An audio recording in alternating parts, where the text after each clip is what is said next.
Hello, greetings, and welcome once again to another update overview video for Morrowind Rebirth. And, wow, really thought we'd have more of a break between videos with this one, but literally a month after our overview video for Morrowind Rebirth 5.7, we've already got another huge new update with Morrowind Rebirth 5.8. With just another fairly extensive list of changes, new additions, graphical improvements, and just a devil of a lot of other stuff. Sometimes I swear Transmaster is just pop machine, the way he keeps putting out updates on such a regular basis. He's been doing this for what, 11 years now? With really no signs of letting up. But anyway, as a quick note, I should mention that Transmaster, the author of Morrowind Rebirth, has opted to start accepting donations. There's more info about this in the Morrowind Rebirth 5.8 changelog, just, linked right down below, which includes a PayPal donation link at the bottom of the article. If you'd like to support Transmaster and his continued work on Morrowind Rebirth, that is one way to do so. But keep in mind, this doesn't change anything about the development or the availability of Morrowind Rebirth. This continues to be a free project that's open to everyone. Also, just one other note, as of 5.8, Morrowind Rebirth now has compatibility patches for Skyrim, Home of the Nords, and Province Cyrodiil, fixing an issue with travel NPCs in Ebonheart. But anyway, like last time, we'll be dividing this video up into the same sections as our last few update overviews.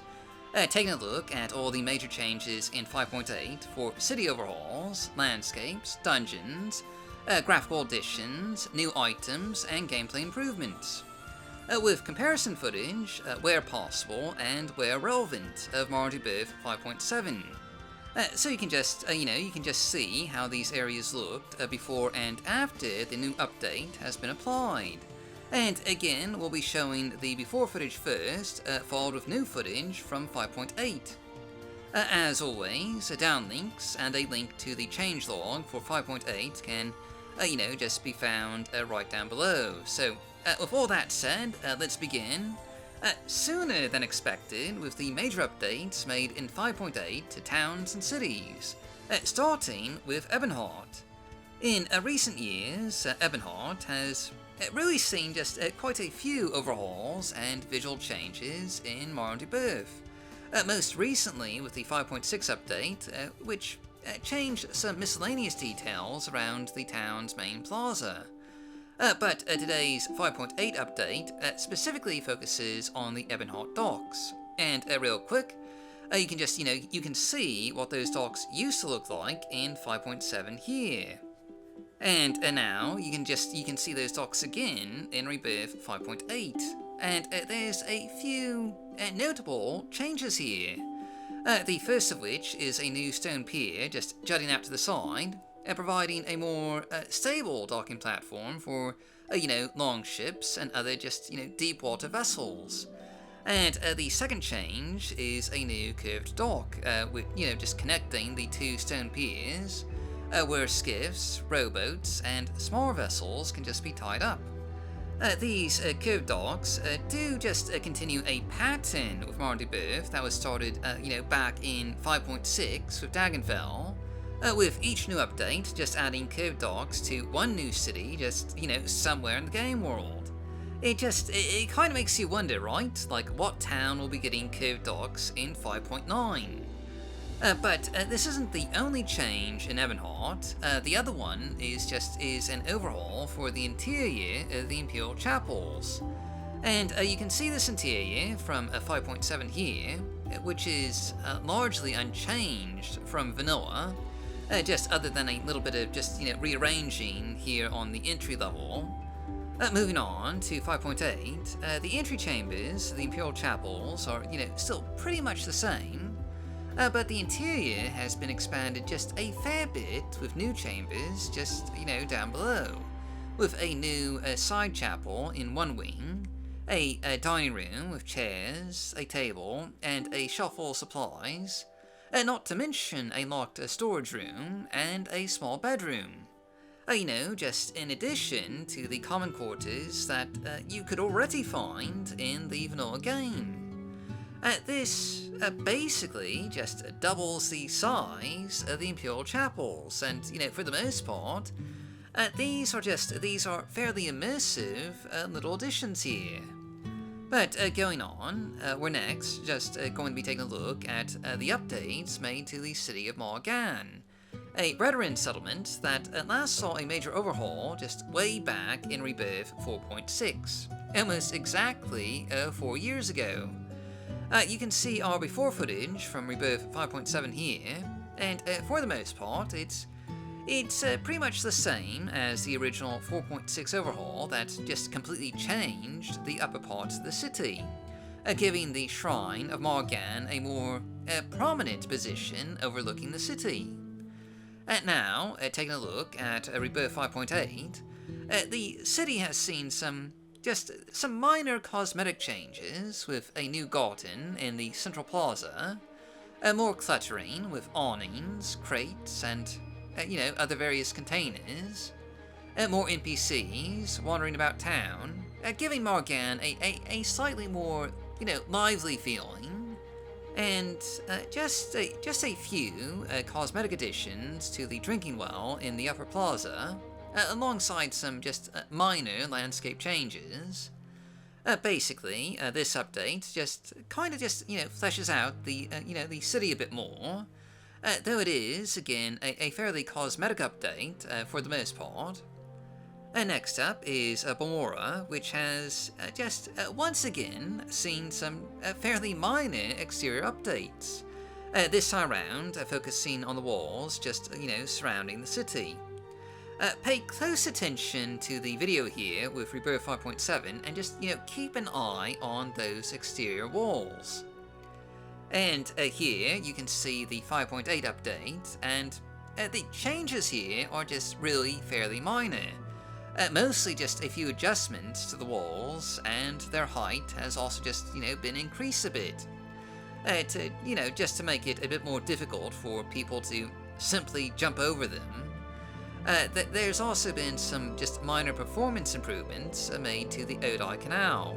Nothing that would be, obvious in the video footage here, but basically the canal models have been combined, reducing the overall object count for this part of the city.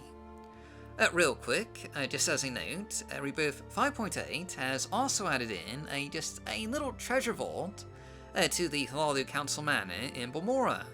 Nothing too fancy, just, a bank-like vault with some high-end gear and gold that you could potentially try and break into. Or maybe, get access to once you're the Grand Master. This is a completely new addition in 5.8, and one that does, kind of make sense for the Hlaalu. And apparently, we should expect to see just more Great House vaults in future updates. But anyway, next, we're checking out the Erabenimsun Ashlander camp, which has seen just a few very minor cosmetic updates in 5.8. First, of course, you can see how the camp looked, just back before in 5.7. And yes, Morrowind Rebirth has already added, a few things here in the past, notably the beetle-like insects that the Erabenimsun raise for various domestic uses. Though what those uses are exactly, I really don't know. But anyway, here you can see the camp in 5.8, and again, like some of the other updates here, this mostly just adds in a bit more detailing and cluttering, notably with the urns, which have a more, sort of unique cosmetic look to them.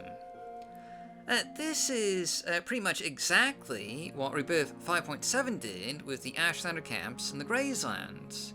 And we'll likely see, just a bit more minor camp detailing like this, just going into future updates.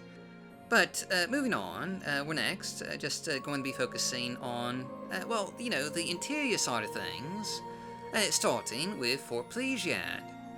This interior has probably seen the biggest changes of any interior in the 5.8 update. And prior to this update, as you can see with the 5.7 comparison footage, it was an interior that was mostly just untouched by Morrowind Rebirth, basically just still a carbon copy of vanilla. That, obviously, is no longer the case in 5.8, as the interior here has just been completely overhauled from top to bottom, with lots of new detailing and cluttering with new furnishings like lecterns, potted plants, wash basins, wall screens, and just, other little new additions here and there. The interior has also been expanded just a fair bit, with a new lower level that includes additional barracks, for the soldiers here, with bunk beds, tables for dining, and some just really cozy fireplaces to, fight back the cold on those dark nights. And this does just overhaul the entire interior, including the officer quarters on the top floor, which have been, expanded with a new bedroom and completely overhauled with new furnishings. This is honestly just a really atmospheric and fairly immersive overhaul for Fort Pelagiad, and certainly just a vast improvement over vanilla Morrowind and the previous versions of Morrowind Rebirth. But anyway, the rest of the interior updates here are really just pretty minor, including Wolverine Hall, which merely adds a single new room to the fort here. No comparison footage for this one, since it's, literally just a single new dining room for the soldiers, and none of this was actually here before, so, there's nothing to compare it to.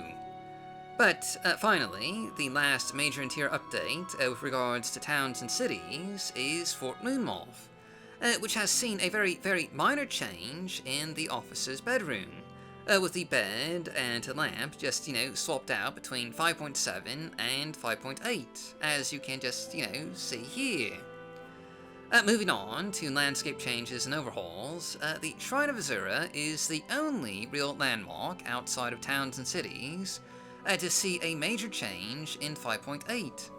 And you can see what it looks like in 5.7 here, basically, unchanged from the vanilla game, and, indeed, Rebirth hasn't historically really changed much about this, little corner of Ardenfell. But with 5.8, as you can see here, the Shrine of Azura has gotten just a major visual overhaul, with a much grander appearance, including a Daedric-style dome and a proper walkway connecting it to the road. Given the importance of Azura in, Dunmeri culture and religion, the fact that his shrine has always been, one of the least interesting and least accessible exteriors has just always been just, a bit strange. But that's clearly just been markedly improved in this latest update from Morrowind Rebirth. But now, just going on to our next segment here, let's take a look at some of the new weapons, armor, and items that have been added in with Rebirth 5.8. And there's really just a fair number of new weapons that have been added in here, including the Nordic Silver Halberd, as you can see here, and a new set of ash goggles, which, I personally just really think look really neat. And another new weapon in Rebirth 5.8 is the Nordic Mace, which you can just, you can see here, alongside one of the new Ashlander themed helms, which is basically sort of just a combined hood and mask that might protect your breathing, when you're out during a severe ash storm. In addition to Nordic-style weapons, Morrowind Rebirth 5.8 also adds in two new weapons to the Imperial Legion weapon set, the Imperial Longbow, as you can see here, and the Imperial Spear, giving you, and the Imperial Legion, just a couple more ranged and long-reaching weapons to use in combat. There's also two new artifacts added in Rebirth 5.8, the Ebony Blade of Mephala, an unenchanted long blade, and a Mirage, a crossbow with a Sanctuary constant effect bonus. Now, presumably, both of these artifacts can just be found, somewhere out in the game world, just, waiting for you to discover them. So you'll just, you'll have to find them for yourselves. But that's it for weapons. The only other new items added in here are a trio of miscellaneous items, a four, a flatter, and a mallet, which are, basically all just different varieties of hammers. I think these are probably from Tamriel data originally, but either way, that's all the new items that you'll find in Rebirth 5.8. Not including new varieties of enchanted weapons and, other just variations on vanilla items. Next up, let's take a look at some of the gameplay changes in this latest update. And perhaps the biggest change in 5.8 actually has to deal with enchanted scrolls, which now have just a really nifty little spell effect icon indicating what, magical effects they have in the inventory screen.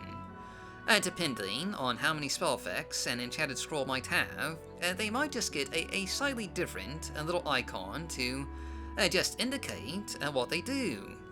And this, certainly makes organizing and telling apart enchanted scrolls just a lot easier. Not only that, but Rebirth 5.8 also makes it so that these scrolls have just slightly, different text, just depending on what they do, instead of, the generic woe upon you that Bethesda wrote in just nearly every scroll in the vanilla game. And that's one of the mini aspects that Bethesda was just, kind of lazy about. But anyway, the other big gameplay change in 5.8 is an updated appearance for the guards of the Imperial Legion, with just a bit more variety in terms of armor and weaponry. You'll now just see Imperial Legion guards wearing chainmail armor and wielding the newly added Imperial spears and longbows, adding just a greater assortment of armaments for them to combat, the hostile wildlife of Morrowind. But moving on, just, another fairly minor gameplay change, though really it's more of a cosmetic change than anything else, is a new set of chests and containers for Velothi tombs. No longer will you only find wooden chests when delving through and, desecrating tombs, but now, you'll also find ceramic Velothi burial chests that, you can loot for just whatever offerings were left behind for the deceased. And finally, the last just notable gameplay change in 5.8, or at least the last one we'll be covering here, is a slight change to the Foreign Quarter Wasteworks in Vivec. This update merely adds a barkeeper to the Lower Wasteworks bar, which, as you may recall, was added in the 5.7 update, but was just, originally missing a vendor. Now you can buy drinks, food, and even sweet rolls from the NPC here, just giving this bar, an actual reason to exist. At last, but certainly not least, let's take a look at some of the updated graphics in 5.8. And as always, Morrowind Rebirth has made hundreds of UV fixes and improvements to really a wide variety of models and meshes. But we're going to, focus primarily on the more obvious replaces here, which in the 5.8 update happen to be almost entirely weapon-based, replacing the models and icons for about 15 weapons and 2 pairs of shoes. And you can see how, those all looked here before in 5.7. And here you can see those same weapons and, don't forget the shoes, here in 5.8.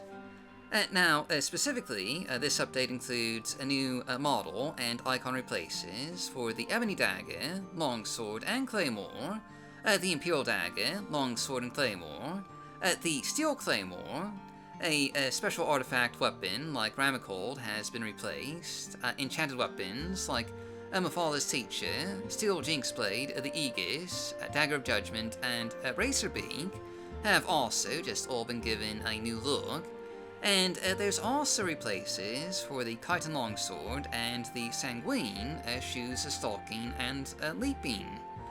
Some of these replaces are, fairly obvious, like with the shoes here and Ramacold, while others are, a little less so, like with the Imperial Claymore.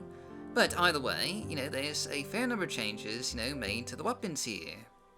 But in any event, that's it for today's update overview, and, again, downlinks for Morrowind Rebirth, along with the 5.8 changelog, can just, be found right down below. So, thanks for watching, and as always, stay safe, stay healthy, happy modding, and I'll see you all next time.